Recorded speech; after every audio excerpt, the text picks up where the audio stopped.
सबसे पहले आपको एक बार पॉजिटिव होना पड़ेगा। आपको किन परिस्थितियों के अंदर ड्रॉप लेना चाहिए और किन परिस्थितियों में ड्रॉप नहीं लेना चाहिए। ड्रॉप जो है ये हमें किसी को प्रूव करने के लिए, किसी को दिखाने के लिए नहीं लेने हैं। अगर आपकी इसमें एनर्जी वेस्ट हो रही है और आप एग्जाम नहीं निकाल पा रहे हो और आपको लगता है कि मैं रिश्तेदारों को, घर वालों को, दोस्तों को दिखाने के लिए उस आप इस तरह के एटीट्यूड में आके ड्रॉप पे ड्रॉप लेते जा रहे हैं, अपना समय खराब करते जा रहे हैं, तो ऐसा नहीं करना चाहिए। जीवन का जो सबसे बड़ा गोल होना चाहिए वो आखिरी गोल नहीं होना चाहिए।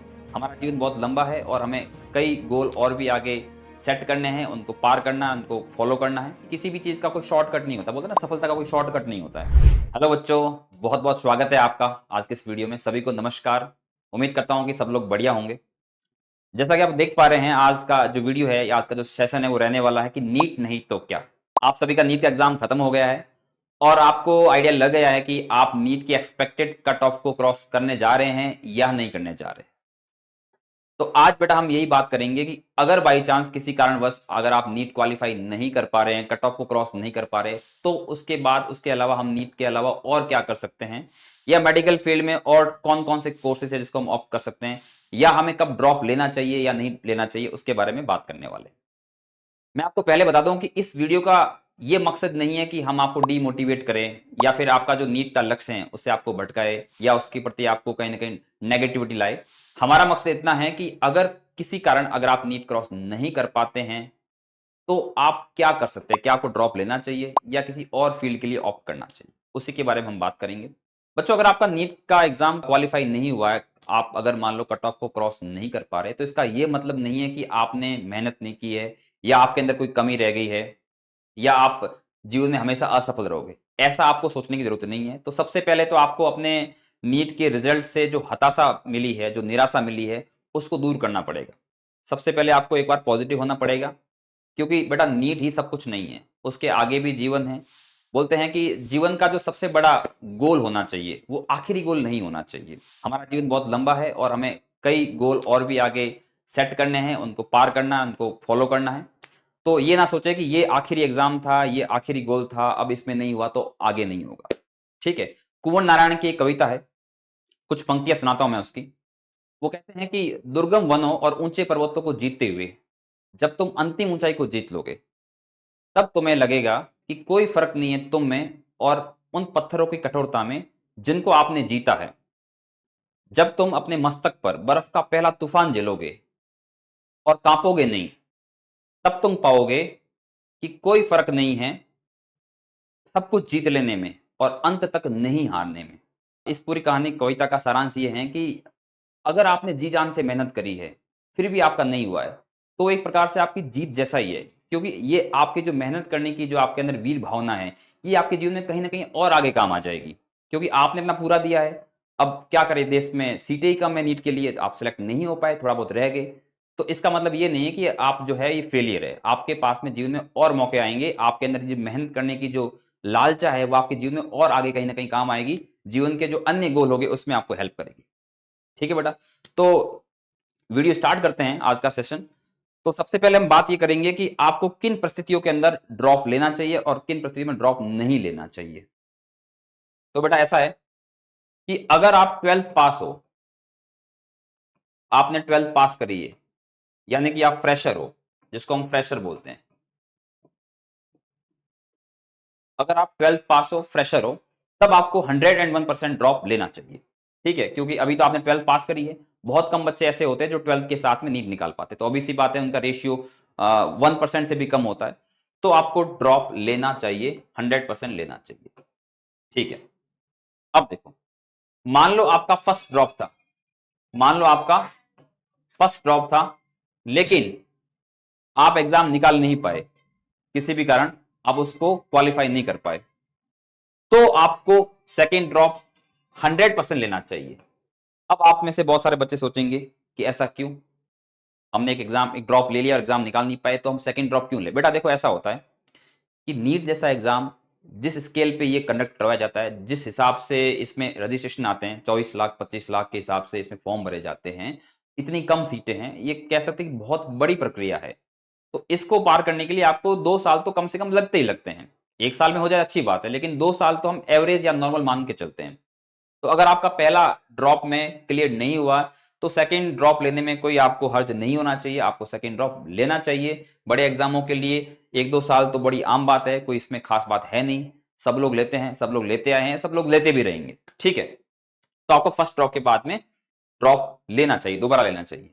अब मान लो आपको सेकंड ड्रॉप था, मान लो आपका सेकंड ड्रॉप था, तब आपको ड्रॉप लेना चाहिए या नहीं लेना चाहिए, उसके बारे में हम बात करेंगे।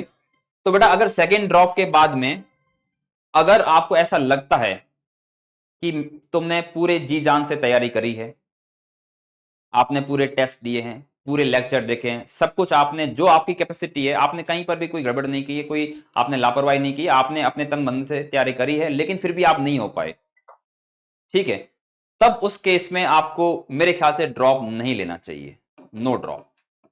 क्योंकि आपने अपना सब कुछ लगा लिया, सारी आपने अपनी एनर्जी लगा ली, सारा पोटेंशियल लगा लिया, लेकिन फिर भी किसी कारण नहीं हो पाया, तो बेटा ये आपके लिए नहीं है, आपके लिए कोई हो सकता कोई और चीज बनी हो। लेकिन अगर आपने सेकंड ड्रॉप लिया, लेकिन आप सेकंड ड्रॉप में बीच में बीमार हो गए, या फिर आप जो है आपका फर्स्ट ड्रॉप बिल्कुल खाली चला गया, बिल्कुल आपने कुछ नहीं करा था, आपके बिल्कुल बेसिक वीक थे, और या किसी अन्य कारणों की वजह से जो है आप पूरा अपना पोटेंशियल यूज नहीं कर पाए हो, तो आपको एक ड्रॉप लेना चाहिए। और उसी केस में, ठीक है, उसी केस में आपको ड्रॉप लेना चाहिए। अगर आपने सेकंड ड्रॉप लिया है और कोई बहुत छोटे कारण की वजह से आप रह गए हो, तब आपको सेकंड थर्ड ड्रॉप जरूर लेना चाहिए, ठीक है, क्योंकि आप बहुत क्लोज है और आप जो है अगले चांस में क्लियर करने की संभावना ज्यादा है।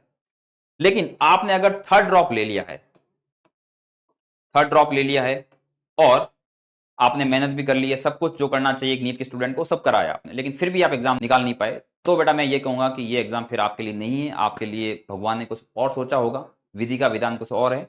आप किसी एक चीज के पीछे ऐसे हाथ धो धो के मत पड़िए, आप कुछ और करने की सोचिए। बहुत सारी चीजें एक बायो का स्टूडेंट और भी कर सकता है, तो आपको वो चीजों के लिए सोचना चाहिए, ना कि ड्रॉप। तो थर्ड ड्रॉप के बाद में नो ड्रॉप, ठीक है।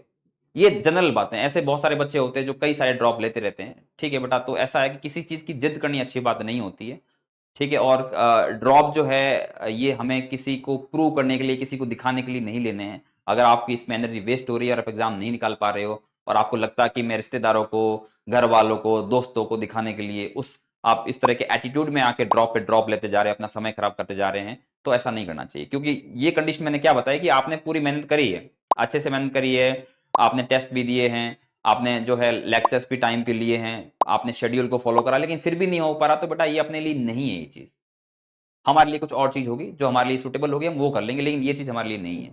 तो ये एक मोटा मोटा आपको आइडिया इससे मिल जाता है कि हमें कब ड्रॉप लेना चाहिए और कब ड्रॉप नहीं लेना चाहिए, ठीक है बच्चों।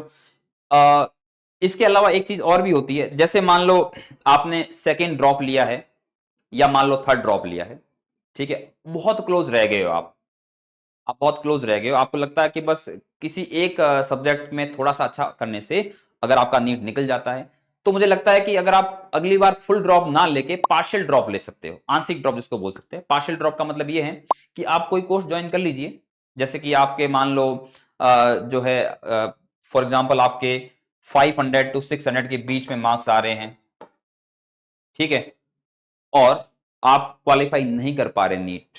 मैं जनरल कैटेगरी या जो अनरिजर्व कैटेगरी की बात कर रहा हूं। अगर आप कैटेगरी से है तो थोड़े आपके मार्क्स कम भी इसमें हो सकते हैं, ठीक है, 450 400, और उस केस में अगर आप नीट क्वालिफाई नहीं कर पा रहे, तो आप क्या कीजिए कि कोई जो है कोर्स ज्वाइन कर लीजिए। जैसे आप बीडीएस मिल रहा है तो बीडीएस ज्वाइन कर लीजिए, ठीक है, या कोई और कोर्स मिल रहा है आपको तो ज्वाइन कर लीजिए नीट के अंतर्गत, ठीक है। क्योंकि नीट केवल एमबीबीएस के लिए नहीं होता, नीट में और भी बहुत सारी चीजें आती है, आपको पता होना चाहिए इस चीज के बारे में। उसको पार्शियल ड्रॉप बोलते हैं। पार्शियल ड्रॉप का मतलब ये है कि आप जो है वो कोर्स करते हुए साथ में अपनी थोड़ी बहुत तैयारी करके आप जो कट ऑफ जिसके बहुत पास में गए उसको क्रॉस कर सकते हो। अब आप ये नहीं सोचिएगा कि हम वो करते हुए साथ में कैसे, बेटा बहुत सारे लोग करते हैं, आपको मेहनत करनी पड़ेगी, तभी आप जीवन में आगे बढ़ पाओगे। किसी भी चीज का कोई शॉर्टकट नहीं होता, बोलते हैं ना सफलता का कोई शॉर्टकट नहीं होता है, तो ये बात यहां पर भी लागू होती है। तो आप पार्शियल ड्रॉप के लिए भी ऑप्ट कर सकते हो, अगर आप इस रेंज में हो, इस तरह की सिचुएशन में हो तो, ठीक है बेटा। और अगर आपको लगता है कि नहीं अब हो गया है, आप जो है इस क्राइटेरिया में सेट नहीं हो पा रहे हो, आपको लगता है कि एग्जाम आपके लिए नहीं है, आपने मेहनत कर ली है, नहीं हो रहा, तो कोई बात नहीं। आप क्या कर सकते हैं, अगर आपको मेडिकल फील्ड में कंटिन्यू करना है, तो मेडिकल फील्ड में नीट के अलावा कुछ और भी ऑप्शंस होते हैं। जैसे कि आपके पास में आयुष वाला होता है एक, आयुर्वेदिक, योगा एंड नेचुरोपैथी, ये आपके यूनानी मेडिसिन होती है, सिद्धा होता है, होम्योपैथी होती है। इसका भी अभी गवर्नमेंट ने अलग से डिपार्टमेंट बनाया है और प्रॉपर इसके लिए गवर्नमेंट रिक्रूटमेंट निकलते हैं। इसका प्राइवेट के अंदर भी अच्छा खासा, खासतौर पे इंडिया में इसका बड़ा अच्छा स्कोप है, तो आप इसके लिए भी ऑप्ट कर सकते हैं। या फिर इसके अलावा जैसे जो वेटनरी साइंस होती है, वेटनरी के लिए भी आप ऑप्ट कर सकते हैं। या फिर एनिमल हस्बेंड्री होती है, उसको, उसके लिए भी आप जा सकते हैं। ये सब मेडिकल के ही सब पार्ट होते हैं, मेडिकल फील्ड के ही पार्ट है, एमबीबीएस नहीं है लेकिन उससे रिलेटेड ही पार्ट्स है, तो आप इनके लिए भी ऑप्ट कर सकते हैं। ठीक है। और इसके अलावा मान लो आपको लगता है कि यार ये जो है ये भी फील्ड हमें तो केवल एमबीबीएस करनी है, ये नहीं करनी, हमें डॉक्टर वाली फील्ड लेनी है, तो आपके पास में फिर ऐसे कुछ जो है पीजी लेवल पे कोर्सेज होते हैं, जैसे एमएससी एनाटॉमी वगैरह होते हैं, वो भी कर सकते हैं। वो भी प्रॉपर एक तरह से डॉक्टर वाला ही काम होता है। एनाटॉमिकल जो फंक्शन होते हैं मेडिकल कॉलेजेस के अंदर, उनके लिए वो पोस्टेज होती है, तो बेटा आप उसको भी ऑप्ट कर सकते हो। ठीक है। तो कुल मिला के आज की इस वीडियो का जो सारांश या समरी कहे तो ये है कि आपको उदास नहीं होना, हताश नहीं होना, आपको अपना पहले इंट्रोस्पेक्शन करना है, आपको जांचना है, परखना कि मैं किस लेवल पे हूं, आपको अंधी दौड़ नहीं चलना है, जागृत होते हुए आपको सेलेक्ट करना है कि आपके लिए बेस्ट क्या है। ठीक है बेटा, तो इस वीडियो को हम यहीं खत्म करते हैं। आप सभी का धन्यवाद, आप सभी को शुभकामनाएं आपके फ्यूचर के लिए। Thank you everyone.